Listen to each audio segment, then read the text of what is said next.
The ego doesn't vanish, it adapts. When it realizes that worldly vanity isn't enough, it finds a new way to stay in charge. It puts on spirituality. It trades the hunger for fame for the urge to be seen as evolved. It swaps the mirror for meditation, but still craves admiration. Now, it doesn't have to shout. It just whispers soft words, quotes spiritual teachers, and posts inspirational phrases. Same control, now in a white robe. It became the spiritual ego, a being of light, with deep roots in the darkness of self-deception. And this character doesn't want to disappear. It wants applause for pretending to be enlightened. If this resonates with you in any way, like this video and subscribe to the channel. This journey is for those who seek truth, even when it shatters pretty illusions. Comment, "I see the mask, and I choose to remove it consciously." The spiritual ego is subtle. It no longer craves applause for being strong or powerful. Now it wants admiration for being pure. It hides behind mantras, healthy habits, and a vocabulary filled with words like frequency, light, connection, and consciousness. But the truth is, the control is still there. It still wants to feel superior. It just changed the criteria. Instead of wealth or beauty, now it's spiritual elevation that the ego uses to measure itself. And that's confusing because the mask is beautiful. It looks like wisdom. It sounds like humility. But behind the gentle tone still lives the fear of disappearing, still lives separation, still lives the illusion of being special. Or maybe this is the ego's most clever trap ever. That trap is fed by the spiritual search itself. The person starts out sincere, they suffer, they question, they meditate. But at some point, the ego grabs the wheel and drives the path in circles. It says, "You've arrived. Now teach others." And just like that, the premature guru is born. The fabricated master, the spiritual influencer.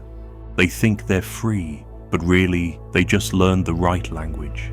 The inner structure remains untouched. Emotional control still rules. The fear of being nobody is still there, and all of it gets coated in good intentions. The spiritual ego isn't evil, it's blind. It thinks it's the light, but can't see its own shadow. Maybe you're here because you felt that. Maybe you've doubted yourself. Maybe you've seen your own reflection in that silent trap. Recognizing the spiritual ego is painful, but also freeing, because only those who see the mask can take it off. Only those who question their own intention can find authenticity. There's nothing wrong with seeking the light, but it's dangerous to believe you've arrived just because you memorized the path. Real spirituality doesn't show off. It shows up in silence, in listening, in presence. It doesn't try to convince anyone. It just wants to exist in peace. And the ego can't stand that. So it tries to imitate, but it always fails because truth can't fit inside a role. It only blooms when there's no one trying to be seen. If this opening has already sparked something in you, write in the comments, "I take off the mask with awareness." And remember, this is a journey, not a stage. He positions himself in the center, speaks with calm, moves his hands gently, keeps his gaze distant, like he's already seen beyond. The spiritual ego has learned how to perform the role of a master. It watches the wise and copies them, but there's no true presence there, just a performance. The ego, hungry for meaning, now wears the guru robe. It makes pages, gives talks, records videos, all in the name of the light. But deep down, it's after something old, validation. It doesn't want to set you free, it wants you to admire it. And the more you follow it, the more it believes its own disguise. Not because it's ill-intentioned, but because it's lost in its own reflection. And maybe the most important question right now is, are you following someone or following yourself? The enlightened ego loves hierarchies. It wants to be on top, even if that top is the highest level of consciousness. When it says it doesn't know, it hopes to be praised for its humility. When it pretends not to care, it wants to be seen as detached. But it's still all about a self that hasn't dissolved. It just evolved its appearance. Like a snake that sheds its skin but remains poisonous. The words changed, but not the energy. Control is still there, just hidden better. And that's the danger. When darkness wears white, many drop their guard. That's why inner vigilance is essential. Not everything that talks about light comes from the light. Comment, I look beyond the words. The illusion grows because the world claps. The performance-driven society has now infiltrated spirituality. Followers, likes, views, luxury retreats. The ego thrives in all that. But now it uses a new excuse. It's helping people. It's raising the planet's vibration. It's healing humanity. All that might even be true, or not.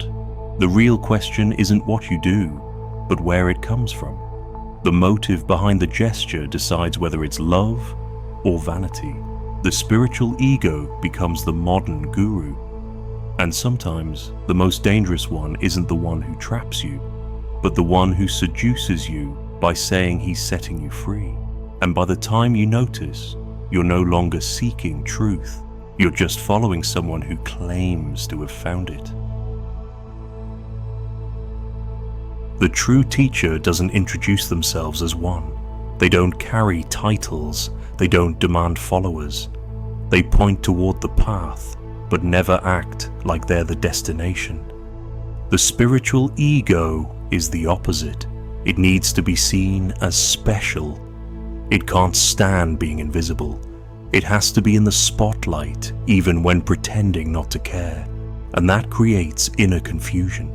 The sincere seeker starts to feel small, unworthy, distant from the light.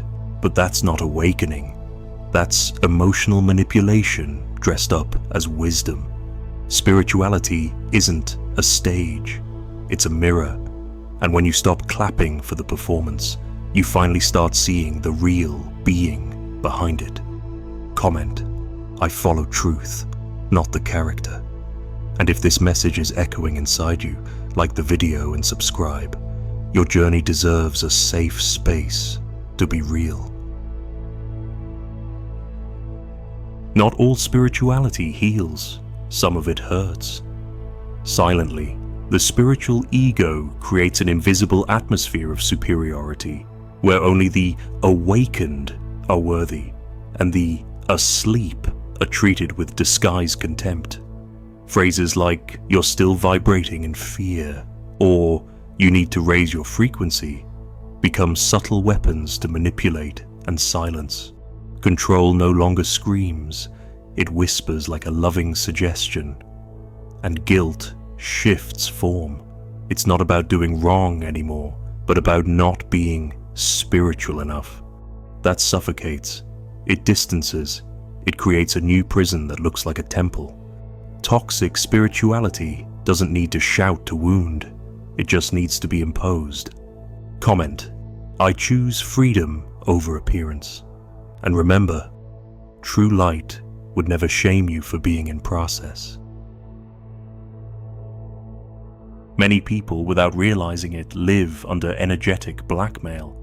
If you feel like you have to act a certain way so you don't lose your light, be careful.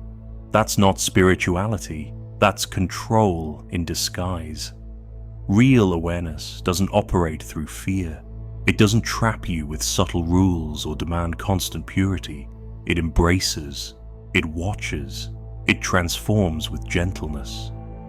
The spiritual ego, on the other hand, demands perfection while pretending to be accepting, and it feeds off the insecurity of those just beginning to awaken. That's how it stays relevant, unsustainable, but necessary.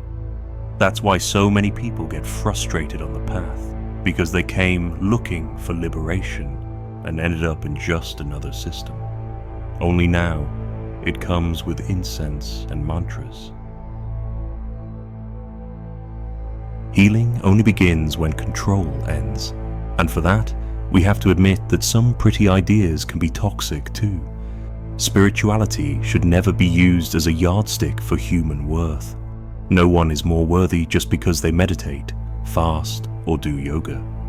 Those are tools, not trophies. The spiritual ego flips that logic and turns the journey into a competition. Who suffers more? Who awakens faster? Who's the most elevated? But awareness can't be measured. It can't be compared. It simply is. And when it's real, it frees instead of demanding. Comment, I owe nothing to the spiritual image. And if this speaks to you, like the video and share it with someone ready to drop the act. Spiritual self-deception is one of the hardest veils to see through because it looks like truth. The person truly believes they've awakened, but in reality, they're just identifying with a new role, the perfect seeker. This character knows what to say, how to act, what to avoid. They seem wise, but their actions are driven by fear. Fear of being wrong, of falling, of being ordinary. And that fear is disguised as discipline. The spiritual ego claims to be watchful, but it's really on constant alert, scanning for anything that might threaten its enlightened image. That's not freedom. That's another cage, just with a prettier name. Comment, I choose to see what hurts, so I can be free from what deceives. And if this mirror is showing something inside you, don't look away. Stay with us. What's curious is that self-deception feels comfortable. It creates a spiritual comfort zone where everything seems under control. The person feels like they already know everything, like they've already found the light. And now they just have to maintain the vibration. But that certainty is an illusion, because those who are truly awake keep questioning, keep observing, keep allowing themselves to fall and rise again, without guilt. The spiritual ego, on the other hand, doesn't tolerate mistakes. It demands constant purity, but no one is pure all the time, nor should they be. Life doesn't demand perfection, it asks for presence. And where there is presence, there is truth. And where there is truth, the ego can't survive. Comment, presence frees me more than image. And if this message touches something inside you, send it to someone who's ready to truly look within. Breaking free from self-deception feels like waking up from a pleasant dream. It's uncomfortable at first, but then comes the relief, the lightness of not having to maintain a role, of not needing all the answers, of finally being able to just be real. The enlightened ego wants to be someone. The awakened being just wants to be. And that difference changes everything. Because when you stop acting, you start living. When you stop chasing perfection, you find depth. And when you stop hiding behind spirituality, you finally begin to walk the path with an open heart. Comment now, I'm not a character, I am presence. And if this video is making sense to you, like it, subscribe, and keep walking this path of truth with us. Not all light is true. Sometimes it's just another shadow dressed in glow. The spiritual ego has mastered the art of looking enlightened, It smiles with compassion, speaks slowly, radiates calm, but inside, it's still competitive, needy, rigid. The light it shines is artificial, built from rehearsed phrases, sacred book quotes, and choreographed behavior. It all seems real, but it's just performance. The ego falls in love with the idea of being awake and builds an ideal version of itself. But that version is untouchable, distant, isolated, and the saddest part, it's lonely, because real connection isn't possible when you're hiding behind a fake shine. Comment: I choose to abandon the light that divides. And if that sentence stirred something in you, like the video and stay with us on this honest journey. Fake light also judges. It divides the world into higher and lower, conscious and unconscious, awakened and lost. And this way, the spiritual ego always places itself above, even when it pretends to be humble. It says, we're all on the path, but deep down, it feels more advanced. It claims, we're all one, yet feels disgusted by those who think differently. This selective light doesn't heal, it just hides judgment behind sweet words. And when someone points out the hypocrisy, the spiritual ego reacts, subtly, but it reacts, because it needs to keep the image untouched. True light does the opposite. It doesn't separate. It embraces, recognizes the humanity in everyone, and dissolves the need to be right. Comment: I refuse to use light to feel superior. That too is awakening. All fake light crumbles under real pain. When life tightens, when suffering strikes, the spiritual ego doesn't know what to do. It tries repeating mantras, faking presence, keeping its cool. But pain demands truth, and truth doesn't tolerate costumes. That's when the mask starts to crack. The artificial glow fades, and the enlightened persona reveals itself as fragile, lost, human. And that's okay, because in that vulnerability, real awareness can finally rise. When someone stops upholding the image, they can finally breathe and feel and heal. Comment now: I let pain show me what the act was hiding, and if this message touches you, share it. Someone out there might need to hear this right now. The real self doesn't shout. It doesn't need to be seen. It doesn't depend on applause, followers, or recognition. Its presence is enough. While the spiritual ego lives for the image it projects, the awakened being lives for the silence it holds. There's no need to explain, prove, or convince. When truth is real, it speaks without effort. You can feel it in the eyes, in the way someone listens, in their quiet gestures. And that's why it terrifies the ego, because truth doesn't bend to a character. The real self doesn't wear masks. It isn't trying to look like anything, it just is. And in a world of appearances, simply being is the most revolutionary act. Comment: I am presence, not appearance. And if you feel this truth rising inside you, like the video, it helps spread what truly matters. The ego doesn't understand the lightness of simply being. It thinks it needs effort, rules, and validation to exist.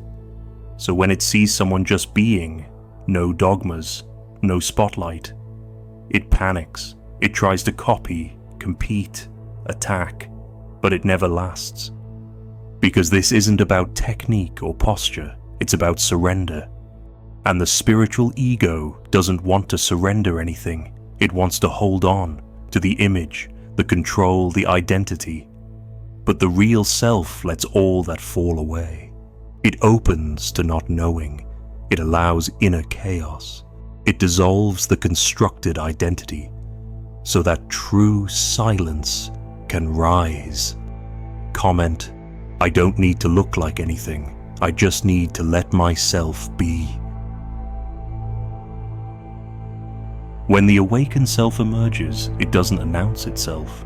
There's no label, no spiritual identity to wear. It can be anywhere, in a grocery store line, on an ordinary day, in someone who would never call themselves elevated. Because awakening isn't a certificate. It's a silent transformation, sometimes invisible but deeply felt. And that's exactly why the spiritual ego tries to imitate it. But it always fails. Because the ego wants visible results. The real self wants truth. And when truth arrives, it's too simple to be sold, too pure to be manipulated, too strong to fit inside a slogan. If that hits something in you, write this: I don't follow the ego's path, I follow the call of truth. There's nothing more powerful than the freedom of not having to hide anymore. When the real self awakens, it doesn't reject pain or try to look enlightened. It simply sees itself as part of everything. It understands it doesn't need to defeat the ego. It just needs to stop feeding it. And that changes everything. Because the fight ends, and in its place, a stable, alive, humble presence is born. It's in that presence that true inner silence begins, the kind that doesn't need to stand out, just hold the now. If this message found a place in you, like and subscribe. Here, we're not trying to create gurus. We're here to awaken real beings. Comment now. I let the mask fall because I no longer need it. Presence doesn't need to be built. It just needs to be allowed. When someone is truly present, the character loses space. The spiritual ego, used to filling every moment with phrases, gestures, and poses, begins to fade when the person simply is. Being without needing to impress. Being without trying to control. Being without projecting an identity. That's where true awakening begins. Not in an expensive retreat, not in a mystical quote, but in the moment you fully surrender to the now. The now doesn't require effort. Effort belongs to the character. Presence just is. And silently, it starts dissolving everything that was illusion. Comment: I allow the now to dissolve what I pretend to be. And if this moment touched something in you, like the video, and keep walking this journey with us. The mind asks, how do I live in presence? But that question comes from the part of you that's afraid of not being in control. Presence isn't a technique, it's letting go. It's when you feel your breath again, when your body is once more inhabited, when your eyes see without seeking. The spiritual ego even tries to control that. It creates formulas, stages, and goals for awareness. But presence doesn't obey goals. It escapes all control because it's not something you achieve. It's something that's always been here, waiting to be noticed. And once you notice, there's no more pretending. Because living in presence means living without a pose. Comment: I let go of control and return to who I've always been. You don't need to try to be who you are. When you become presence, the world changes. Not because the world has changed, but because your eyes stop being filtered by judgment. The one who lives in presence doesn't place themselves above or below anyone. They're not competing for enlightenment. They're at peace with the moment, and that transforms everything. Because instead of spreading speeches, they spread stability. They heal without saying a word. They embrace without needing to fix. And by doing so, they dissolve the spiritual ego around them, because presence exposes the false. And the false can't survive the real. Comment: I leave the stage and return to inhabiting the moment. And if this insight hits something deep in you, leave a like. It helps this message reach those ready to unmask the false self. The spiritual character is always exhausted, always chasing the perfect phrase, the ideal action, the highest path. But presence is light. It doesn't pretend to know. It observes. It doesn't try to look holy. It just feels. It's not interested in spiritual status. It's fully in the moment. And that's why presence dissolves the character, because it shows you don't need to be anything other than what you already are. And for the ego, that's unacceptable. But for the true self, it's liberating. Comment: I trade effort for presence. That's real alchemy. And so, the spiritual ego begins to collapse. Not because it was defeated, but because it was left behind. Presence doesn't fight, it illuminates. And in the light of the now, all that was false falls apart. This is the point where the journey becomes silent. The stage closes. The audience vanishes. All that's left is the self and the moment. And that moment is enough. If this message has made it this far with you, it's because something in you already knows. You don't need to hold up any role anymore. Write in the comments, I choose to be, not to appear. And if this content resonated with you, subscribe. Here, we walk the path of essence, not image. Getting this far is, in itself, an act of courage. Because this video doesn't offer easy promises or quick formulas to look awakened. It points to what the spiritual ego fears most, the end of the disguise. And maybe, along this journey, you felt something shift inside. A silent memory of who you are without the mask. That's the real beginning. Because awakening doesn't happen when you learn something new. It happens the moment you unlearn who you thought you had to be. And in that unlearning, the real self can finally emerge. Comment: I let go of what I'm not. Like this video if it revealed a truth inside you.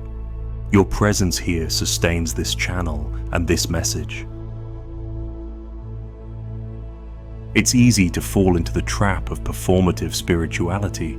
It's beautiful, seductive, socially approved, but it comes at a high cost, your authenticity. And nothing matters more than being whole. You don't need perfect phrases or daily rituals to prove anything to anyone, not even yourself. Awakened awareness is simple, it's humble, and because of that, it's powerful. It doesn't shout, "Look at me." It whispers, "Feel deeply." And in that whisper lies the key to dissolve the spiritual ego, feeling without defense, seeing without judgment, existing without acting. Right now, I return to simplicity. I come back to center. This is the direction of true awakening. From here on, the practice isn't about repeating ideas. It's about facing everyday moments with clarity. It's in the small reactions, in subtle resistance, in the discomfort that comes when we're ignored or challenged, that the spiritual ego tries to take back control. But now, you know, you've seen it. You recognize the disguise, and that recognition is light. No need for a fight, just presence. The more you observe without judgment, the more the false self loses strength. And slowly, what's left is what's always been there. Living, silent, free awareness. Comment: I no longer feed the character. I choose to see. This video ends, but the journey is just beginning. And it doesn't happen on the screen, it happens within. Every time you drop the need to appear and allow yourself to simply be, something heals, something releases. And that changes everything. Spirituality isn't in symbols, rituals, or pretty words. It's in the truth you embody when no one is watching. That's the space where the spiritual ego can't survive, and where the real self blooms. If this content touched your soul, share it with someone you love. Like it, subscribe, and turn on the bell to keep walking with us. And right now, to anchor this commitment to yourself, I let the character fall, and I remain in truth.